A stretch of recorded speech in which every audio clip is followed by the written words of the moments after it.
டேஸ்டான சேப்பங்கிழங்கு மசியல் எப்படி செய்யுது அப்படின்னு தான் பார்க்க போறோம். மொறுமொறுன்னு இந்த மாரி செஞ்சு, சுட சுட சாதத்துக்கு பெசஞ்சு சாப்பிட்டா ரொம்பவே நல்லாயிருக்கும். தயிர் சாதம், லெமன் சாதம், சாம்பார் சாதத்துக்கு ரொம்பவே சூப்பரா இருக்கும். குழந்தைங்க இத வெறுமனவே இந்த மாரி மொறுமொறுன்னு நல்லாவே சாப்பிடுவாங்க. ஒரு 1/4 கிலோ சேப்பங்கிழங்கு நம்ம குக்கர்ல போட்டு தண்ணி ஊத்தி, உப்பு போட்டு 2 விசில் வச்சு நம்ம எடுத்துக்கலாம்.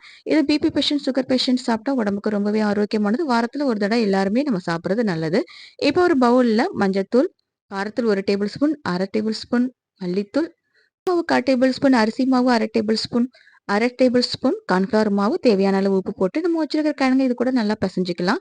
இப்போ பேன்ல எண்ணெய் ஊத்தி கடுகு, சோம்பு, கருவேப்பில போட்டு நம்ம மசிச்சு வச்சிருக்கிற இந்த கிழங்க இந்த கூட ஒண்ணு ஒண்ணா போட்டுக்கலாம் நம்ம. இத மீடியம் ஃப்ளேமே வச்சு நம்ம வந்து இது மாரி நம்ம திருப்பி போட்டுக்கலாம். இத வந்து நம்ம செஞ்சு குடுத்தோம் அப்டின்னா, குழந்தைங்க ரொம்பவே விரும்பி சாப்பிடுவாங்க. எல்லாருமே இந்த மாரி உணவுல சேர்த்துக்கிறது ரொம்பவே நல்லது. கண்டிப்பா நீங்களும் இந்த மாரி ட்ரை பண்ணி பாருங்க.